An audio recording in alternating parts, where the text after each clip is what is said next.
It is desperation time, and Oilers, I think, obviously have an uphill battle being down 3-1 in the series. But I think one of the biggest challenges that they're going to have is overcoming the way that the game ended.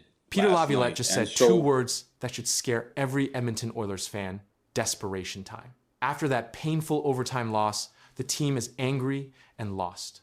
Some believe the game was taken from them. Others fear the Anaheim Ducks are too strong. But something deeper is breaking inside the team. And one hidden move could decide everything. The Edmonton Oilers are in big trouble.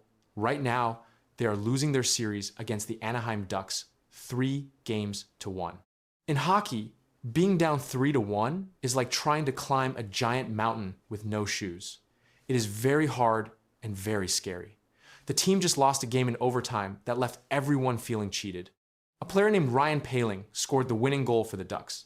But when people watched the video slowly, it was hard to see if the puck really went inside the net. The referees said it was a goal, but the Oilers and their fans are still very angry about it. This kind of loss can break a team's spirit, or it can make them fight harder than ever before. So, Former NHL they'll coach come out Peter and they'll be ready to play. That desperation is built in. But going back to it, sometimes it's better to lose a game like that. You know what I mean? Because you're mad. Everybody's angry. And you want to get out there and you want to work and you want to compete. And you want to show, the dog in you and bring out the guy that's going to win the battles and play fast and be physical and make a difference in the game. And so they were off. They were sleeping.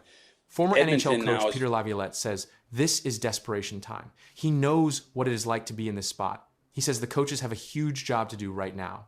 They have to help the players stop thinking about the last game.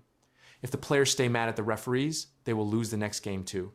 Laviolette says the team needs to turn the page and focus on what they can control. He thinks that sometimes a loss like this is actually good. Why? Because it makes the players want to play like dogs. It makes them want to rip the door off the hinges and show the world they are not finished yet. This is about their minds as much as their bodies. But there is a big problem. The Oilers do not have much time to rest. Sometimes after a bad loss, it is nice to have 2 or 3 days to relax and forget about it. The Oilers do not get that. They have to get back on the ice almost right away. This means the leaders on the team, like Connor McDavid and Leon Draisaitl, have to be very strong. It means every time the Oilers get a penalty, there is a coin flip chance the Ducks will score. Coach Laviolette says the Oilers are being too lazy with their positioning. He noticed that players are moving just a foot or two out of their lanes, and that small mistake is giving the Ducks an open shot at the net. To win, the Oilers have to be willing to block shots with their own bodies. They have to play with sacrifice, which means putting the team before their own safety. If they can't stop the Ducks' power play, the Oilers' season will end very soon. Another big problem is playing 5-on-5. Even though the Oilers have the best players, they are struggling to score when both teams have the same number of players on the ice. The Ducks are playing very smart defense. They are using their big bodies to keep the Oilers away from the front of the net. Laviolette says the Oilers stars need to contribute more in these big moments. We are talking about guys who have broken records and won awards. Now, they need to play the best hockey of their lives. They need to find a way to get past the Ducks defenders and put the puck in the net. If the stars don't shine, the whole team stays in the dark. Can a team really come back from being down 3-1? History says it is possible, but very difficult. In the NHL, teams have only done this 32 times in over 100 years. The most recent team to do it was the Florida Panthers in 2023. This shows that the Oilers need to win 3 games in a row without losing a single one. One more mistake, and they are out. The pressure is huge, but great teams love pressure. The Oilers have a lot of talent, and they have won many games in a row before. If they can win Game 5 at home, the pressure will move over to the Ducks. The next game is like a final exam for Edmonton. Every pass, every hit, and every shot matters more than ever. The fans in Edmonton will be loud and cheering for a miracle. The players need to use that energy to fuel their comeback. They have to play fast, play physical, and stay out of the penalty box. If they can fix their defense and let their stars lead the way, they might just pull off one of the greatest comebacks in hockey history. But if they play like they did in Game 4, the Anaheim Ducks will be the ones moving on to the next round. The world is watching to see if Edmonton has what it takes to survive. Here's William Nylander from today on what he has seen this year and maybe what he thinks has possibly gone wrong with the Leafs. You look back at it and go, you kind of wish the team had done something different, like it was played different, or I don't know. When you look back at it, do you see the mistakes that as they piled up, kind of? I mean, I have like my thoughts about maybe some stuff, but I mean that's something I'm going to keep to myself. Okay. So, yeah, Willie's not going to reveal it, not surprisingly. And I don't think he shouldn't just sit there and start throwing daggers. Silence can be louder than anything, and William Nylander just proved it in a way no one expected. After a season full of pressure and criticism, he faced the media, and instead of explaining, he gave one cold sentence that instantly spread across the NHL. No details, no emotion, just silence. And now, that silence is raising questions no one can answer. Yet, the moment happened quickly, but it changed the entire conversation around the Toronto Maple Leafs. Reporters asked William Nylander a direct question about the season. It was a normal question. Players are asked this all the time, especially after a difficult stretch. Most players respond with simple answers. They talk about effort, mistakes, or what needs to improve. Nylander did not do that. He paused, stayed calm, and gave a short answer. He said, "Something I'm going to keep to myself." That was the full response. He did not add anything else. He did not explain what he meant. He did not go into details about the team or the season. The interview moved on, but the moment did not. This response quickly became a major talking point across hockey media. According to Sportsnet, Nylander chose not to explain where the season went wrong. The report confirmed that he declined to share his thoughts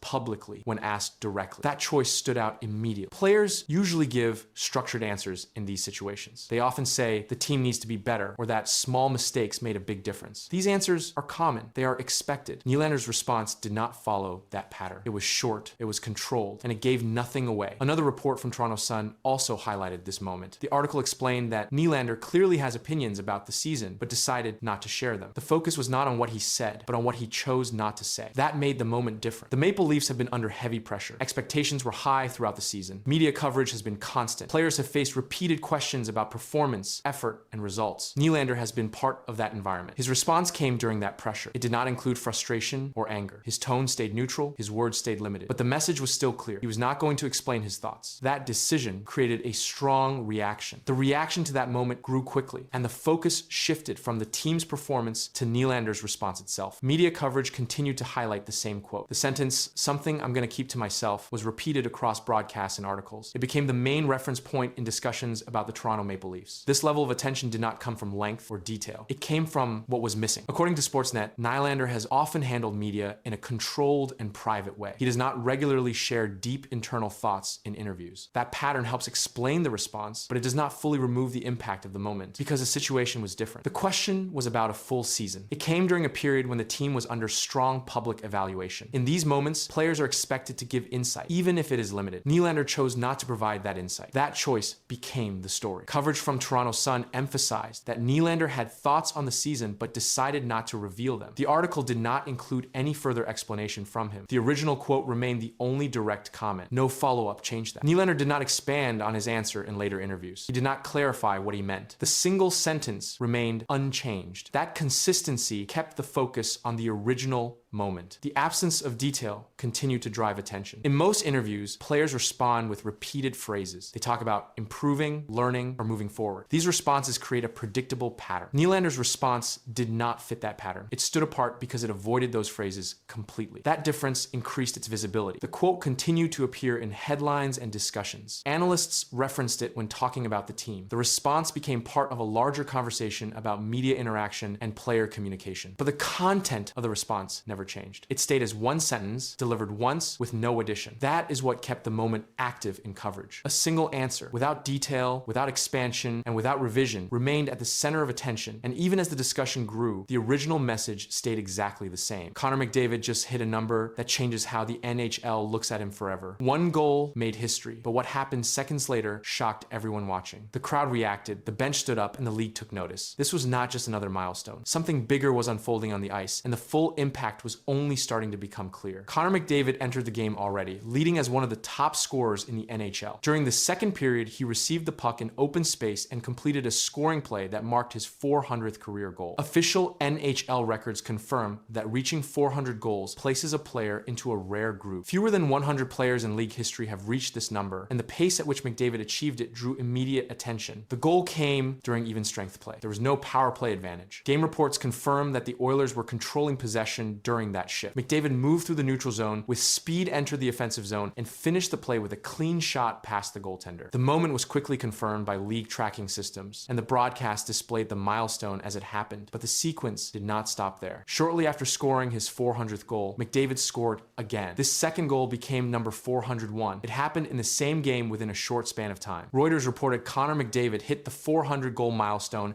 and added another as the Oilers secured the win. That update confirmed both goals as part of a single performance, and it shifted the focus from just the milestone to the speed at which he moved beyond it. The Oilers continued to apply offensive pressure after the goals. McDavid remained active in play, contributing to multiple scoring chances. Game summaries show that he recorded more than just goals, as he remained involved in puck movement and offensive setups. His presence on the ice continued to affect the pace of the game, and opposing defenders were forced to adjust their positioning. Career data shows that McDavid has reached every major scoring milestone at a fast rate. Since entering the NHL in 2015, he has consistently produced high numbers each season. He reached 100 goals, then 200, and then 300 in fewer games than many players in the modern era. The 400 goal mark follows the same pattern, and that consistency has been tracked across official league statistics, but this latest moment added a new level to the discussion. McDavid's current total places him among the top active goal scorers in the NHL. Updated league data shows that his scoring rate remains steady across seasons. He has not shown long scoring gaps, and game logs confirm consistent production year after year. This pattern has been a key factor in how quickly he reached 400 goals, and it continues to shape how teams prepare to face him. The Oilers system relies heavily on speed and puck control. McDavid plays a central role in that structure. In the milestone game, his goals follow the same pattern seen throughout his career. He carried the puck through the neutral zone, created space, and finished plays under pressure. Shot data from the game confirms that both goals came from high probability scoring areas, which reflects his ability to position himself effectively during offensive plays. Defensive matchups against McDavid often involve top defensive pairings. Opposing teams attempt to limit his time with the puck by closing gaps early and applying pressure in the neutral zone. Despite these efforts, recent game reports show that he continues to generate scoring chances at a high rate. His speed allows him to move past defenders quickly, and this factor was visible again during the milestone performance. Statistical comparisons place McDavid among the fastest players to reach 400 goals in the salary cap era. Historical data shows that many players who reach this mark go on to surpass 500 goals. Based on current scoring trends and age-related performance models, projections indicate that he remains on pace for higher milestones if production continues at the same level, and that projection has been included in multiple reports following the game. The timing of the milestone also aligns with the later stage of the regular season. Teams are competing for playoff positions, and performance during this period carries added importance. Game results show that the Oilers secured a win during the milestone match, linking individual achievement with team success. This connection has been noted in post-game coverage, as McDavid's scoring directly contributed to the outcome. Broadcast footage confirmed the exact moments of both goals. Commentators acknowledged the milestone in real time, and replays were shown across multiple angles. The sequence of goal number 400, followed quickly by 401, remained a central focus in coverage. This rapid progression changed how the event was viewed, shifting it from a single milestone to a broader performance moment that continued to draw attention after the game ended.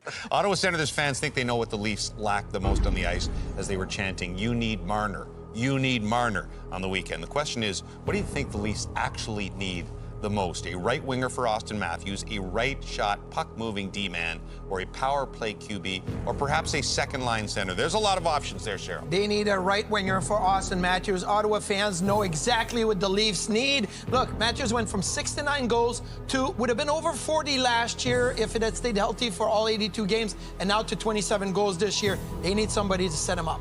The Toronto Maple Leafs are facing a moment that could change everything. Behind the scenes, pressure is building around one of their biggest stars, Mitch Marner. His name is now at the center of growing trade talk, fueled by contract weight and playoff results. At the same time, concerns around team form and key player performance are rising, and what happens next could reshape the entire franchise. The discussion around Mitch Marner has intensified as the Toronto Maple Leafs move closer to the playoffs. Marner is one of the highest paid players on the team, with a contract valued at approximately $10.9 million per season. That number places him among the top earners in the NHL. His performance during the regular season has remained consistent, with multiple seasons reaching over 90 points. He's also used in key situations, including power play and penalty kill. At the same time, the Maple Leafs are dealing with an inconsistent run of form. Recent games have shown gaps in defense and missed chances in key moments, and these results have increased pressure on the team as the playoff window gets closer. Performance in this stage is being closely watched across the league. Attention has also shifted toward Austin Matthews. Matthews remains one of the top goal scorers in the NHL, but recent games have raised concerns about production consistency. In high-pressure situations, expectations remain high due to his role and scoring history, and any drop in output becomes part of the broader discussion around team performance. However, the focus quickly returns to playoff performance. In recent years, Toronto has faced early exits despite strong regular season records, and this pattern has led to increased scrutiny of the team's core players. This group has remained together for several seasons, but results in the postseason have not matched expectations. Salary cap structure is a major factor in this situation. The NHL operates under a strict salary cap system which limits how much teams can spend. A large portion of Toronto's cap is allocated to a small number of players, and this reduces flexibility when trying to improve other areas of the roster, such as defense or depth scoring. Analysts have pointed out that teams with more balanced cap distribution often perform better in the playoffs. Media coverage has reflected this concern. Reports have stated that teams must evaluate whether their current structure can lead to success. One broadcast analysis noted that allocating a large percentage of the cap to a few players creates pressure for immediate results. And this statement aligns with Toronto's current situation as expectations continue to rise. The trade discussion around Mitch Marner is also connected to market value across the NHL. Marner is still in his prime years and is considered one of the top playmakers in the league. His ability to assist, control puck movement, and create offensive chances makes him a high value asset. And if made available, multiple teams would likely show interest based on these measurable skills. Reports from insiders indicate that any potential move would focus on roster balance. A trade involving Marner could return defensive players, draft picks, or multiple roster pieces, and this type of return is often used to address depth issues. Teams that have succeeded in recent playoffs have shown stronger balance between offense and defense, and this comparison has been part of the current discussion surrounding Toronto. At the same time, there's no confirmation of any trade request or negotiation. The Maple Leafs organization has not released any official statement regarding plans to move Marner, and public comments from team management have remained focused on current performance and upcoming games. This follows standard practice during the season as teams avoid distractions before the playoffs. Current team performance continues to influence the situation. The Maple Leafs have shown strong offensive ability, but have also allowed goals in critical moments, and this pattern has been observed in recent games and has added pressure on both forwards and defense. Core players, including Marner and Matthews, remain central to these evaluations. The salary cap remains a central factor. The NHL cap system requires teams to plan several seasons ahead, and large contracts can limit options when trying to adjust the roster. Toronto's current cap structure has led to repeated discussion about whether changes are needed to improve playoff outcomes, and this discussion has been reported across multiple media outlets. League-wide trends also support this analysis. Teams that have won recent championships have often built depth across all lines, including defensive units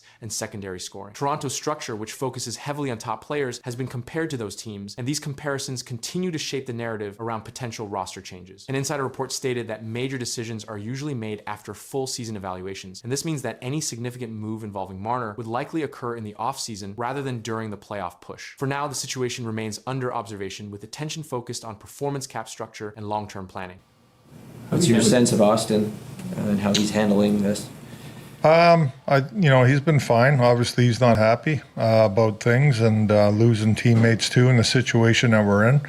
He's like everybody else. Nobody is happy with that. But like I said, we can't change that. We only can go forward here, and what we do on the ice is important, and how we play is important. The pressure on Austin Matthews is reaching another level in Toronto. The Toronto Maple Leafs captain has been one of the NHL's most reliable scorers for years, and the team's recent struggles have placed him directly at the center of a growing controversy. Comments from management and reactions across hockey media have only increased the attention, and now the story around Matthews is taking another turn. The recent struggles of the Toronto Maple Leafs have pushed team captain Austin Matthews into the center of a growing discussion across NHL media. Toronto entered the season with high expectations after several strong offensive seasons led by Matthews. He previously recorded multiple 50-goal seasons and won the Rocket Richard Trophy as the league's top goal scorer. Because of those numbers, Matthews has remained one of the most visible players in the NHL. During the current stretch of games, Toronto lost several key matchups and slipped in the standings, and the drop in results increased pressure on both the coaching staff and the team's core players. As Captain Matthews became the primary focus of that attention, his scoring pace slowed compared to earlier parts of the season, and analysts began tracking his production during each game of the losing run. The situation drew direct comments from Toronto Maple Leafs general manager Brad Treliving. During an interview covered by Maple Leafs media outlets, Treliving addressed Matthews' performance and the broader team structure. Treliving said Austin is entering his prime, but the team needs to find ways